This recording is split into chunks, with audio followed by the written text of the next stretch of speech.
Stay hungry, stay foolish.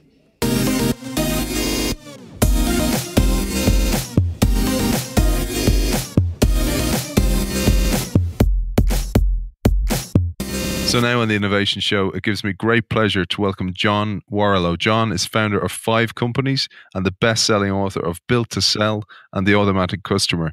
John is the founder of the Value Builder System, a cloud-based assessment tool business owners can use to assess the sellability of their company. I thought it was really important to get John on the show, not for companies out there to sell their company, but also to get their company into a state that there's better processes and that they can have a better life as a result. Welcome to the show, John. Thanks, Aidan. It's a pleasure to be here. What I loved about your system and what I loved about your books is it's not just based on theory, it's based on experience. You have sold 5 companies, you've founded 5 companies. So it'd be great to start today with telling us a little bit about yourself. Yeah, so I've been involved in a number of startups. Right now, I run this company called Value Builder, as you mentioned in the intro.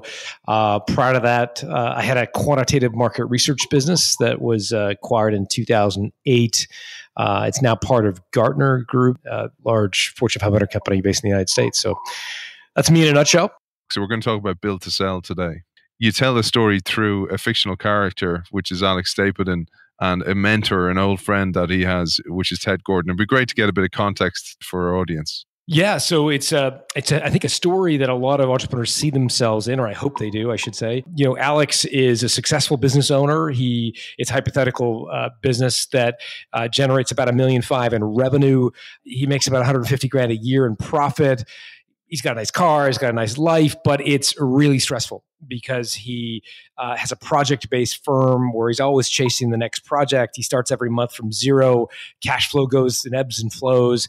And he meets this mentor figure named Ted, who gives him some advice and helps him focus his business on the one thing that he can do better than anybody else. And it's a whole kind of story of how that creates a better lifestyle for Alex. And it's really, it's an amalgam of some of my own personal life experiences, along with some of the sage mentors I've had an opportunity to kind of work with over the years. So it's a hypothetical story inspired by some of my own life. Yeah, that's a bit of the backstory. One of the things you open with, one of the business success factors lies in the specialization of a single service. And so many people are desperate for cash or desperate for revenue at the start that they go take in every type of revenue. But you say focus on one type and get known for that. Yeah, I think that's one of the first steps to creating a better lifestyle in your business is to stop doing as much. You're absolutely right. In the early days, you kind of take any revenue you can get, right? And that results in a business that's basically a mile wide and only an inch deep in terms of number of customers. So you're doing a lot of things. You're offering a lot of services and products to a few customers.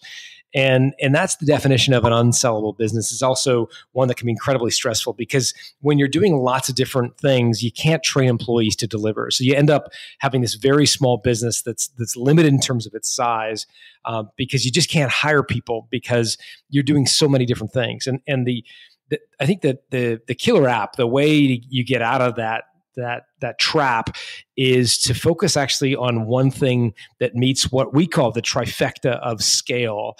So it's a product or service that you're offering that is, number one, teachable to employees, number two, valuable to customers, and number three, repeatable, meaning customers have to buy it on a regular cadence. And so my first step in trying to get out of this trap that so many entrepreneurs fall into is to put all of your products and services on a whiteboard and rank them on those 3 factors. How teachable are they? How valuable are they in the eyes of a customer coming from your business? And then how repeatable are they? Meaning what cadence do the customers repurchase on? And really start to focus in on the products and services that score the highest and and really stop offering the things that have the lowest score. And that's one of the first steps to to pulling yourself out of this trap. And one of the things you say, it stops employee churn as well. You start specializing on the type of person that you want, and therefore you start putting better job specs together. You're absolutely right. I mean, there's nothing that frustrates employees more than when you as an entrepreneur go around starting to offer more and more and more services, reinventing your business model with every customer. I think one of the things that makes entrepreneurs really good at what they do is they're constantly innovating, right? Which is what makes us successful, and it's also our Achilles heel. It's what makes us good at starting companies, but not very good at scaling them, because we're always going after the next thing. And if you're an employee of a company like that, it can be exhausting, right? Because every time you turn around, the entrepreneur has changed the business model, they've changed the customer set, they've changed the product, and it can be just exhausting. And so that's why you get a lot of employee churn and just employees who just don't know what to do because they're trying to somehow kind of follow your lead.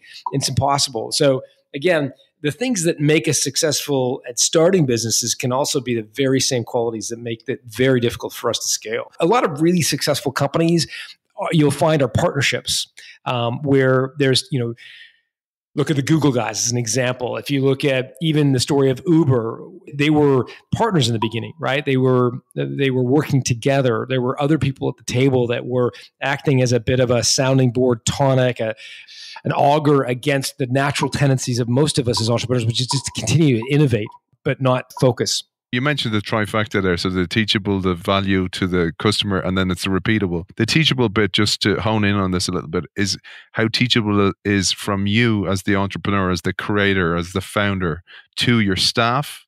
So is it to salespeople, etc.? Yeah, it's teachable to your staff. Exactly right. So can you teach your employees to sell and deliver this product or service?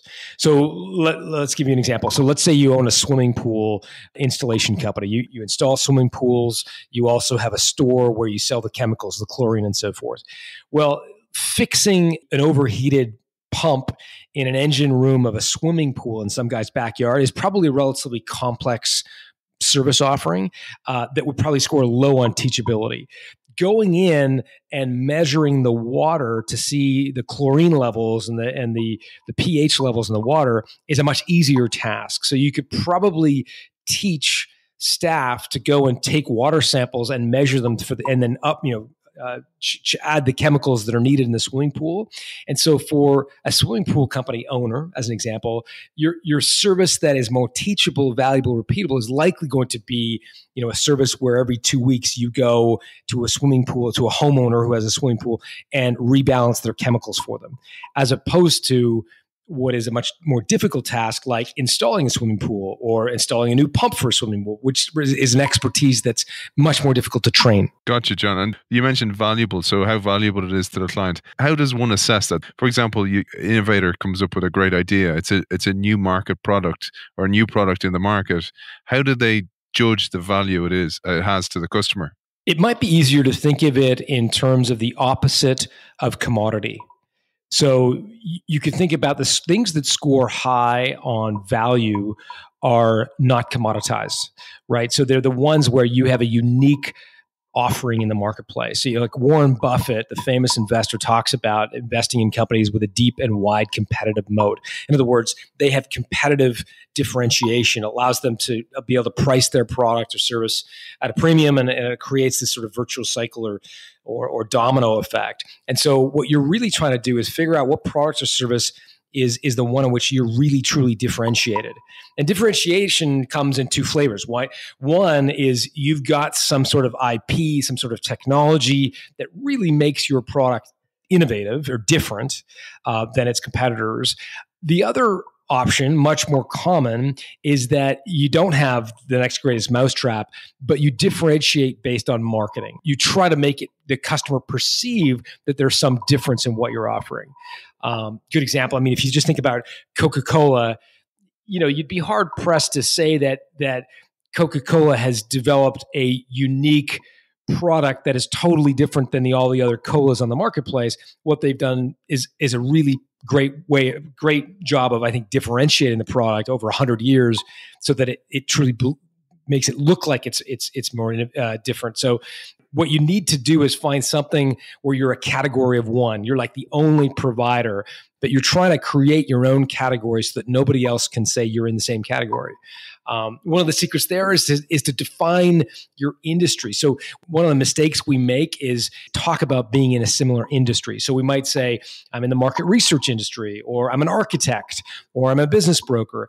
And as soon as you define yourself by your industry, you're all of a sudden lumped in with all the other players in that industry, and that commoditizes you to some extent. So we're big believers in not saying you're part of XYZ industry as a way to describe yourself. Instead, saying, look, to go back to my swimming pool example, we've got the 30-day hassle-free swimming pool solution. That's what we do, and we're the only game in town. So if you name what you do, brand it as something you own, then you can claim category exclusivity or that you're a category one, which is what we call monopoly control. The last one then is repeatable. So it's repeatable in that it's not just a one-off sell that you come back and the client needs more and more of your work, but also is it that the product becomes templatable so that you can survive beyond you as the founder, as the entrepreneur? No, repeatable refers to the buying cadence of the customer. Something would score very low on repeatability would be, wedding ring, coffin, anything that you only ever need once, right? So that's going to score very low on repeatability. The best businesses are ones where the customer has to purchase on a regular cadence, right? Like, so classic example is the razor blade business. So Dollar Shave Club is an example. Dollar Shave Club recently sold to Unilever for more than $1 billion, $200 million in revenue, 5 times top line revenue. Why do they get such a high multiple? Well, because they've got a recurring revenue model. So repeatability is less about, it's not about how easy it is for you to replicate the model. It is everything to do with how frequently and how regularly the customer needs the product. I mean, I'll give you a business-to-business example of repeatability. It comes from HP, the guys who sell printers. So they have HP inkjets, ink subscriptions now, where there's a little sensor in their new printers that measures how much ink you have left. And when it dips below a certain point, if you're a subscriber to HP ink, they will automatically auto ship you more ink. So as an office, you go through printer ink and it automatically ships it when you need it. That's a business to business example. The Dollar Shave Club would be a business to consumer example where you obviously always need razor blades. But what you're looking for is that regular purchase cadence. You talk about 6 most common forms of repeatable business. It'd be great to talk about them for a moment. Yeah, sure. So, I mean, what we've seen at Value Builder is that acquirers will value recurring revenue in different ways based on how locked in the customer is. So, at the bottom of that hierarchy, the least valuable form of recurring revenue in the eyes of an acquirer would simply be what we call consumables revenue, right? So, classic example might be toothpaste, right? Like we all brush our teeth in the morning. You run out of toothpaste every 3-4 weeks. And so you need to buy more toothpaste. So you're not locked into buying any one brand, but you do need toothpaste on a regular basis.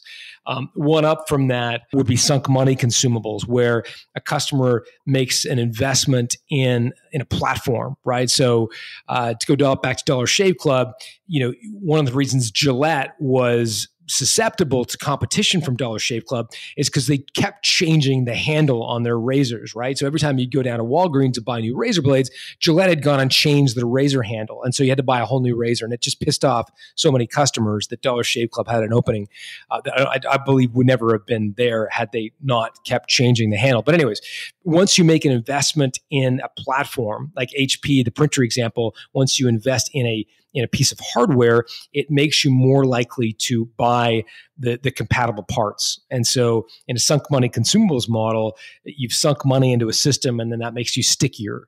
And then it goes all the way up. The number one most valuable form of recurring revenue in the eyes of an acquirer would be contract revenue, multi-year contract revenue, where a customer has contractually is contractually obligated to buy from your business for a period of multiple years. That all but guarantees the recurring revenue in the future. So anyways, acquirers look at recurring revenue through this lens of this hierarchy of forms. But suffice to say, regardless of the form, the more recurring revenue, the better. You talked then as well about the need to diversify your client base as well. And I thought this was a really important one. It'd be great to tell our audience about that. Sure. So to go back to the way a lot of businesses start, they start based on serving a few customers, and the more they do well in serving customers, new entrepreneurs are all full of piss and vinegar and energy and excitement. It makes them great salespeople, right? So when the other side, when customers see that, they start to become loyal to that entrepreneur, and so over time, they start to sell lots of things to a few customers. And customers, when they see a great supplier with tons of energy, they, for their part, start to ask the business owner to supply more and more products and services. And so after a year or two, the business is a mile wide in terms of products and services and has just a few clients or customers. And if you think about the definition of an unsellable or unvaluable company, it would be someone who's got lots of different products and services that they sell to just a few customers.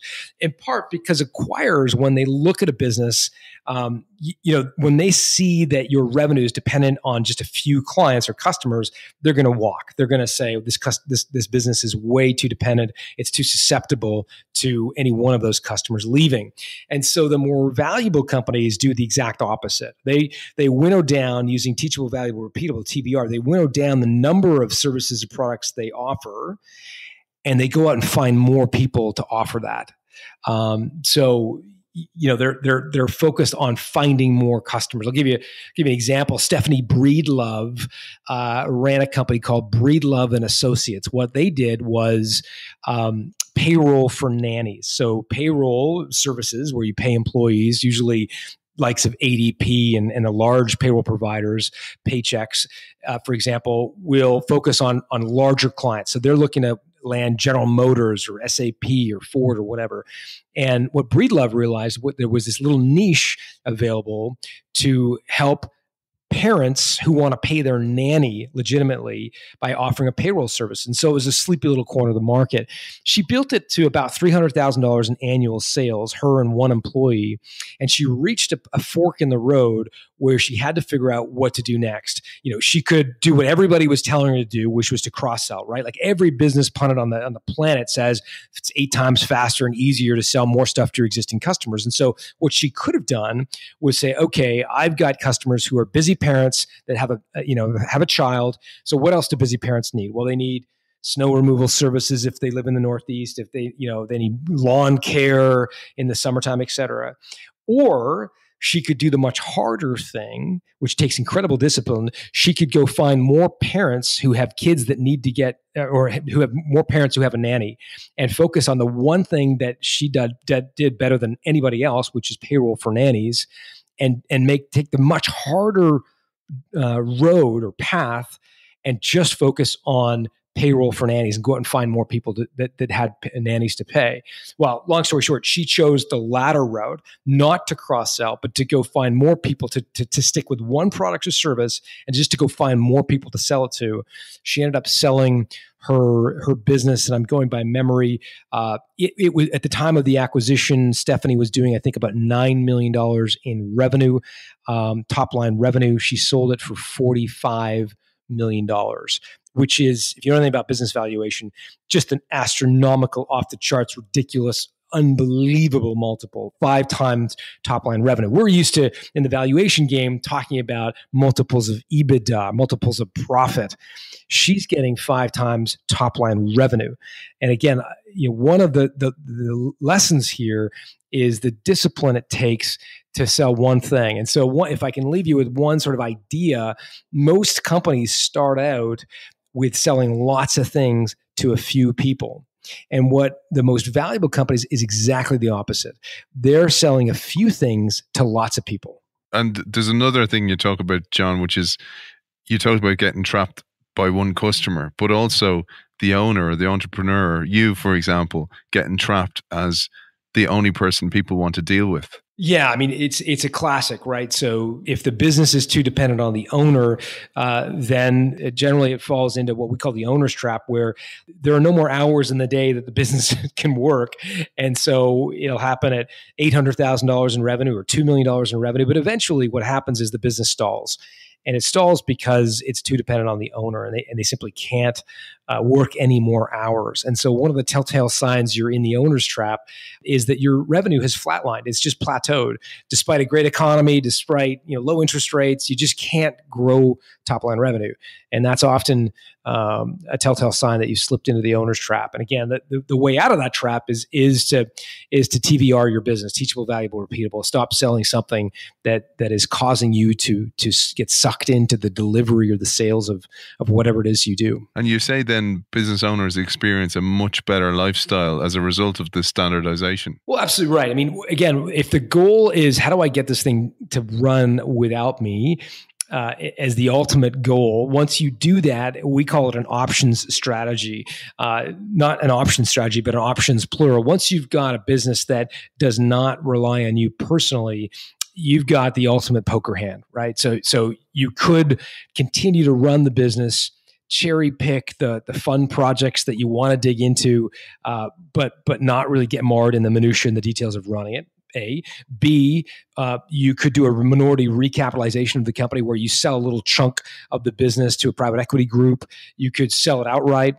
You could bring in a management team. You could bring in a president and CEO and kick yourself up to the chairman's seat and just handle, so be sort of an investor in the business as opposed to an operator. I mean, you've got all those options available to you. And I think what my experience in working with a lot of entrepreneurs is they want control. They want options. They don't want anyone else telling them what to do, right? Like there's a reason entrepreneurs don't go to work for General Motors or Procter & Gamble. I mean, they've opted out of becoming a fireman, a policeman, a nurse. Like they've chosen not to take those occupations. Why? Well, in some cases, it's because they're just wired differently. They don't want anybody to tell them what to do. And so if that's where you're at, and you bristle under people telling you what to do, then entrepreneurship can be a great career choice. But it really comes down to, can you set your business up so that it's not dependent on you personally? And one of the things there you mentioned is this management team. And I loved what you said in the book, making the management team synonymous with the company rather than you being synonymous with the company. Yeah, I mean, really, it all comes down to the same idea, which is how do you show a buyer that your company would thrive without you? And one of the ways you can do that is through having a management team, right? So you can hand on your heart, look at the acquirer and say, look, when I leave, when you write a big check to get, to buy my business and I choose to leave, you're in good hands because you've got this team of managers here. And again, whether you want to sell your business or not, it helps you because those are that's the team that's going to help you execute. But to go back to something we talked about earlier, it's difficult for a lot of us to do this effectively. Again, because we have shiny ball syndrome, right? Because we're chasing the next shiny object.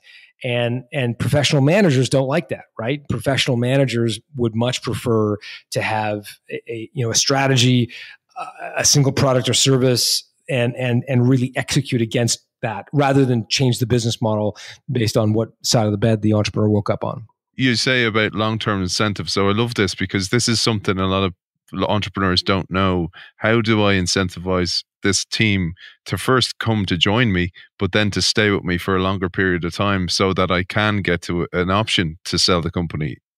Yeah, I mean, a lot of business owners, they want partners to go through the journey with, right? Like entrepreneurship can be a very lonely experience. I mean, there's no one to go to, no boss, no one to turn to for advice or counsel or shoulder to cry on. And as a result, a lot of entrepreneurs, especially new and young entrepreneurs, will by kind of knee-jerk reaction want to share equity with their employees, right? I got to share lots of equity. I got to give everybody options. We're all in this together. Three musketeers. We're kind of going to go forward together.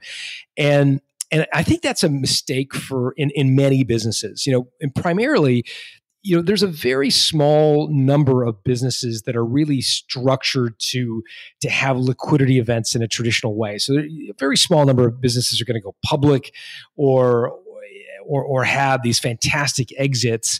And so as a result, you're giving options to business owner or to your employees that really have little value, maybe you'll sell one day down the road, but really there's very little value. There's no control. And so, I think just giving options or providing equity to your employees almost as a knee jerk for wanting, friends around the table, I think is a mistake. I think, there's other ways to do that. Certainly, if you've got a technology business and you've got a clear path to exit, sharing equity with key people can be important. But there's other ways. One's a long-term incentive plan where you simply basically take a portion of somebody's bonus or choose to perhaps replicate their bonus in a long-term incentive plan, which basically means that they can't access it for a period of time, usually 3 years. And then when they do draw it down, that long-term incentive plan, they can only do so 1/3 of the total each year. So at any one given time, if they're thinking of leaving your company, they're going to be walking away from a large chunk of deferred compensation. And so that's just a model called long-term incentive plan. You can use deferred compensation plans. There's insurance. There's lots of different ways you can fund it. But what you really want to do is lock in people as much as you can. But I think it's a mistake just to think the only way to lock people in is through options or stock options. There's lots of other ways to do it without sharing equity. And that seems to be what's synonymous with startups. This is what people tend to go. They want skin in the game. So they join a startup expecting this. But what I love in the book is that you challenge that thinking. And I hadn't seen that before. So I thought it was a really important thing to share. But I'd love to get back to some of the practicalities. And I think, this is why valuebuildersystem.com is such a great tool. You talk even about basics that a lot of entrepreneurs overlook because, again, the shiny new thing syndrome. And one of the things was creating a cash flow cycle. It'd be great to get your thoughts on that. Well, sure. So, one of the 8 key drivers of company value we look at Value Builder is do you have a positive cash flow cycle? And the reason for that is it comes down to when a buyer buys your business, they've actually got to write 2 checks. We think of the one check we get as entrepreneurs for a lifetime of hard work, but there's actually a second check the business owner writes, and the second check is actually written to your company, and it's designed to fund your working capital. In other words, how much cash needs to be in the business to meet its immediate obligations when you hand the keys to the new buyer. And what we forget is that both of those checks are drawn on the same bank account. And so the bigger the check they've got to write for working capital, because you've got a negative cash flow cycle, for example, the smaller the check they're willing to write for you as the owner. The inverse is true. If they don't need to inject any working capital into your business because you've just got a positive cash flow cycle, well, then the bigger the check they're willing to write you. So thinking through what your cash flow cycle is, how you get paid, and how you can start to make your company sort of into an ATM, a bank machine where you're just spitting out cash. And here I want to draw the distinction between, profit on a profit and loss statement, which is one thing. But here I'm really talking about cash. I mean, money in the bank. So looking for ways to get businesses or get customers to pay earlier, sooner, delay payments to suppliers if it won't affect your relationship with them. But really, you want to create some positive cash flow so that an acquirer doesn't have to inject a lot of working capital when they buy your business. Brilliant, John. It really reminded me of somebody trying to buy a house and they're trying to get their bank account in an order where they're showing that they're viable, they're going to be okay to pay their mortgage down the whole time. It really felt like this. And one of the things you talked about to be attractive to an acquirer is that the language needs to change. It'd be great to get your thoughts on that. Acquirers get pitched businesses to buy, as you might imagine, thousands of them in a year. And so in the very early days, they are making very superficial judgments about your company. They're going to make very, very superficial sort of passes at your business to see if it's someone or something that they'd want to buy. And if they get a whiff that your business is not scalable, or, for example, too dependent on you, or is a service business without a lot of assets, they can quickly pass on a very superficial read. So how does this impact the way you think about your business? Well, one thing, there is a a set of words that can communicate that you're a service business. And service businesses are difficult to acquire because, again, there's oftentimes dependent on the people in the business. There are oftentimes no recurring revenue. And so any of the lexicon of the service business. So, for example, a lot of service businesses call their customers clients. And so if you go to your website and you can read clients all over it, that's going to telegraph to an acquirer that you're a professional services firm. That's the way you think. But a subtle change to the word customers probably won't affect the way your customers think about your business, but it can just suggest it's more the vernacular, the lexicon of a product-based business. And again, these may sound like superficial tweaks, but if you're taking 30 seconds to evaluate a company to buy, and you see the word clients or engagements or any of the classic words used in the professional services industry, you may pass thinking it's just a bunch of people. And again, we could argue back and forth as to whether that's right or the value inherent within professional service businesses.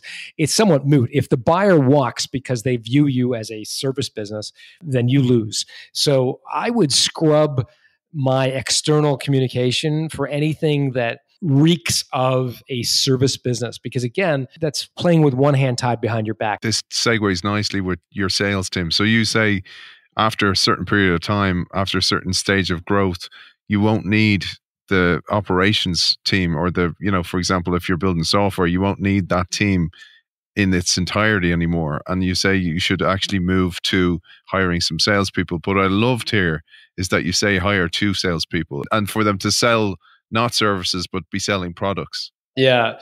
Well, I mean, the classic thing is that business owners go through this evolution, right? So in the beginning, they are the rainmaker most often. They're the one who does all the selling for the company. And then at some point, they're like, I've got to scale this business. I got to get it less dependent on me. I'm going to hire my first salesperson. And if you can afford it, if you can, find the money to hire 2, I think it helps you tremendously because, if you hire one salesperson, it's very likely that they're going to hold you hostage, right? You've got a new business, don't have a proven business model. You can't look them in the eye and say, other people have sold this. And so as a result, when things get tough, the salesperson is going to turn around and say, look, I can't sell this. The product's wrong. The pricing's bad. The service offering, it doesn't work. I can't sell. They're going to blame everybody but themselves for what went wrong. Whereas if you've got 2, and one is successful, one isn't, automatically you create tension and you can automatically turn to the person who's not being successful and say, look, it must be something you're doing, because if you look at your counterpart, they are being successful and they're using the same product, same service offering, et cetera. So I'm a big fan is waiting and hiring 2 salespeople at a minimum. Obviously, it's best to have a sales team of as many people as you can afford. But if you go from just 1, you may find that it's actually detrimental. You may get sort of held hostage by them, and it may actually be harder to scale up. So I would wait until you can hire 2. This is a kind of an off the beaten track question, but what kind of attributes have you seen that make great salespeople? Well, competitive drive is one, and empathy is another. So there was a great Harvard Business Review story. It goes back years now, even decades. But what it did was it looked at the most successful salespeople, and they have 2 almost competing attributes. They have high ego drive, meaning will to win, competitive drive, need to succeed. Number 2, high empathy. And those 2 things are very rarely found in the same person. And when you find them in the same person, you need to hire that person because they are very rare but very valuable. For example, there are lots of people out there that are high ego drive, but you can see them coming a mile away, and customers avoid them because they know they're going to get sold something, right? So when you get a sense that a salesperson is just out for themselves to make quota, that's going to be a problem. They're not going to be effective. Likewise, we all know people are high empathy, right? They can listen to your story all day long. They can ask great questions, and they can say, "Oh, isn't that terrible?"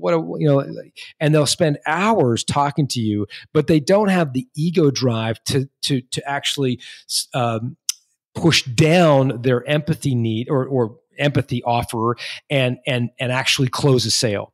And so they'll have great conversations with clients, but the client will never buy, or the customer will never buy.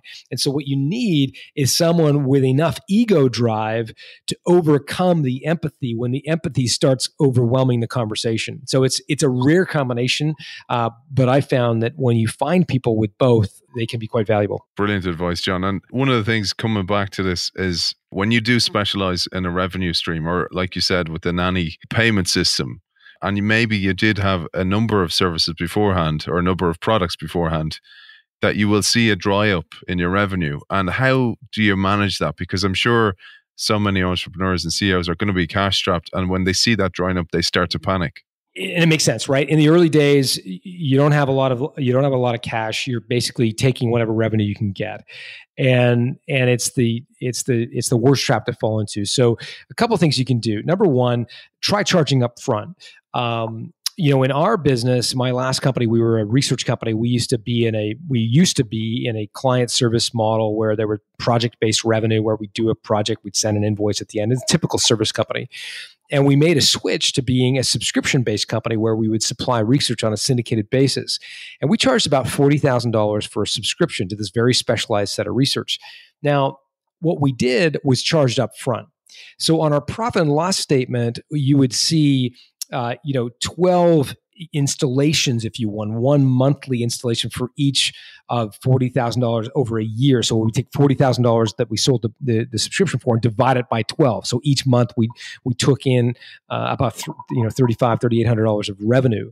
Yet we charged up front, so we got all $40,000 of cash up front. So if you're in that situation where you're worried that if you make the switch, you specialize, you're not going to have enough cash flow to sort of get across, as Jeffrey Moore talks about, the chasm. If you can actually get across to being a fully a TVR business, then look at charging up front.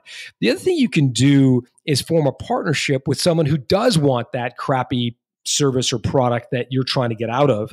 And so what you can do is basically get a licensing fee or a revenue stream off of basically referring that revenue out. So let's say you decide that your TVR business is going to be widgets, and you're going to basically get out of the grommets business. Well, you can go find someone in the grommets business today and say, look, if I send you all my grommets customers, why don't you give me 10% off the top? And I'll do that for the next 3 years. That can give you some cash, some participation, enough money to make you feel like you're getting something from all those instead of just walking away from that revenue. But at the same time, you're able to specialize. So you're at this stage, you've done all this, you've followed the value builder system, you've gone through your 8 steps, you've created your manuals, you've processized and standardized everything within the company. The next step you talk about is finding a broker or boutique M&A firm, depending on the size of your company, of course. How do we go about that? Yeah, so we can help you find one. We would connect all of our folks who use Value Builder to one. So that's one. The other way to think about it is to ask people who have sold companies. So approach business owners that are hopefully in a similar industry or a similar size and ask yourself who they use to sell. Brokers and M&A professionals, the distinction generally is the size of companies they sell. So M&A professionals, corporate finance professionals in the UK, or investment bankers for much larger companies, they are really focused on larger businesses. An M&A professional will look at really selling companies with generally at least $10 million of enterprise value. Businesses that are smaller than that in terms of enterprise value will often be served best by a business broker, or what they call a quality Main Street business broker, which would be kind of somewhere between an M&A professional and a business broker. But really, you need some representation. In my experience, trying to sell your own business personally is just a recipe for getting taken advantage of. The other side of the equation, the negotiation table, there is a private equity group or corporate buyer who is a mercenary, right? Like, you think face paint, AR-15 in their hands, like they want to take advantage of the other side, right? They are trained assassins. They go after small businesses who are naive about the value of their company, and they use dirty tricks and hidden ploys to buy businesses for much less than they're worth.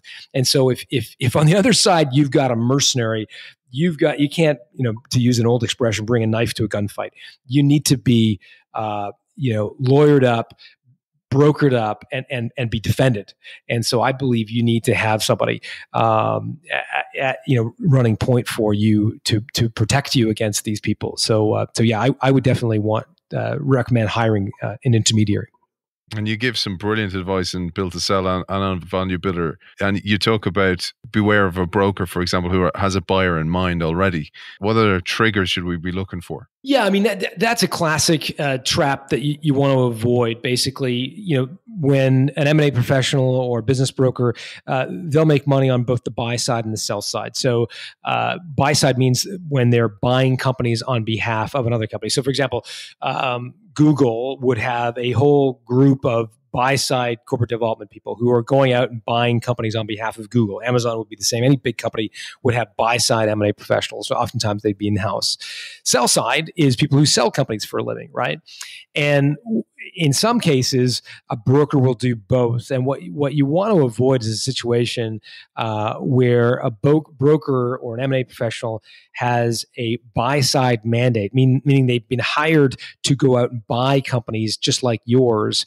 And you think because they've approached you that they're working for you, and in actual fact they're working for the buyer. And so you just want to be totally candid and transparent. Ask them, do they have any buy side mandates? If so, from what companies and under what specs? So just you're clear and transparent that they are working for you as opposed to for some buy side mandate.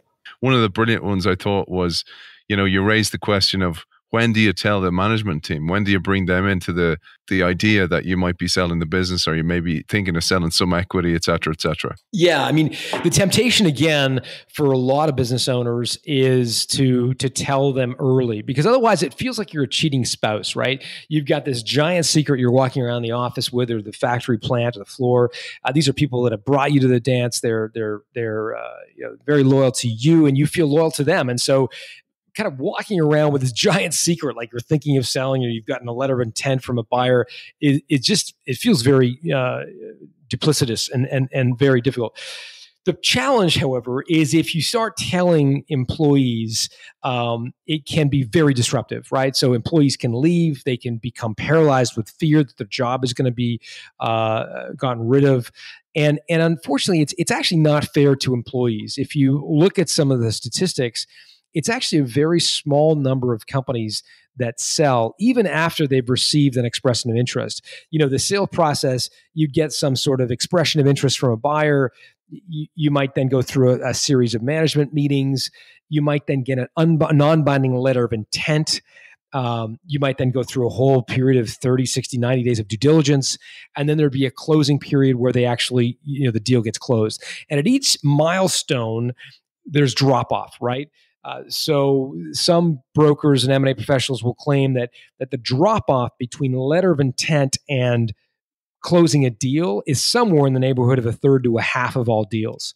So even if you got a letter of intent, which a lot of business owners think is basically the deal is done, basically it's just a matter of dotting the I's, crossing the T's at that point, still a third to a half of those letters of intent never go anywhere, right? So if you're telling your employees, once you've got a letter of intent, or even before that, the chances of it falling apart and either being held hostage by employees or just losing employees is very, very high. And so I don't think it's fair to your business nor to your employees to go around telling them until you actually have the check cleared in the bank. And again, that means that you're going to have to hold your nose and really walk around as if nothing's changed. But I believe it's the fairest to both your business, to you personally as the entrepreneur who's taken this risk, but even to the employees who, in many cases, will fly off into a direction that you don't want them to unnecessarily if they know you're thinking of selling. That's fantastic advice. And so one of these questions that come up the whole time, people keep asking me, I'm not as qualified as you to answer this question, is the question of an earnout. It'd be great to hear from you, John, what that is and what the challenges are to an earnout. Well, let me give you some background. So when a buyer buys a business, they want to pay as little upfront for that business as possible to mitigate their risk. When a seller sells their business, they want all cash, right? oftentimes they're not aligned, right? And a way that oftentimes an M&A professional will bridge the gap, try to get seller and buyer on the same page, is through an earnout. And an earnout is simply a mechanism by which the seller will receive additional compensation for their business if in the future they reach some future goals as a division of the buyer's company.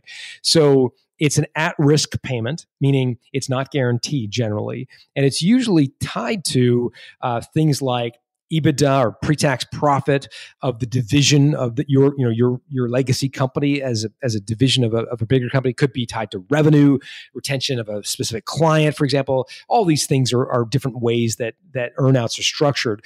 But the thing to remember is that it's at risk, meaning it's not guaranteed. And there's all sorts of ways buyers can manipulate your numbers to basically ensure that you don't meet your earnout, no matter how successful you are. And so my suggestion to anyone selling a company is to make sure that on the surface, you're happy with whatever cash you get up front. If that's all you ever get for your company, that you're at least satisfied with that. You maybe not be thrilled with that, but you're satisfied. And that way the earnout piece is gravy. Again, there's just so many things that the buyer, so many levers the buyer, an unscrupulous buyer, could pull in order to ensure you don't hit your earnout. And you may say, "But I like these guys. I know them. I've broken bread with them. I know their kids' name. I feel like I know them." Remember that things change. Those people, as soon as the deal is done, will go on to the next deal, and you'll be inheriting a new management team, other people that you maybe don't know as well that will be your boss. Number two, your acquirer could get acquired itself, and that's not something that a lot of people think about. But I just interviewed a guy who sold his company to LinkedIn, and sure enough, he thought LinkedIn, this is a massive company, it's going to be a great earnout. Sure enough, about 6 months after he sold to LinkedIn, Microsoft bought LinkedIn. And now he's reporting to some regional manager, reports to some general manager, reports to some senior vice president in Redmond who has no idea what he does, right? And so that all happens, right? It happens during an earnout. So I think the sage advice is, number one, make sure you're happy with your downstroke, meaning that the payment you get up front, cash guaranteed, and treat the earnout as gravy. Number two, have acceleration clauses in your earnout in the event that your acquirer itself gets acquired, that you can accelerate the earnout payment, that you've got provisions to do that. I'm not a lawyer, so you're going to want a lawyer to paper all this stuff. But essentially, you're protecting yourself in the event that they get acquired. And the other kind of sage advice, I think, is to try to tie the earnout to top line revenue. Generally speaking, top line revenue is something you can control better than profit. Profit is something the buyer, they're gonna put their accounting team on the business. They're gonna basically graft their expense model onto your business, and it just may be difficult for you to control your EBITDA, your profit. But you can generally control, to some extent, your sales, or more easily control your sales. So if you could tie your earnout to revenue as opposed to profit, that's probably another good best practice. Brilliant, John. John Warrillow, author of Built to Sell, the Built to Sell podcast, the Automatic Customer, and founder of the Value Builder System. Thanks for joining us. Aidan, thanks very much.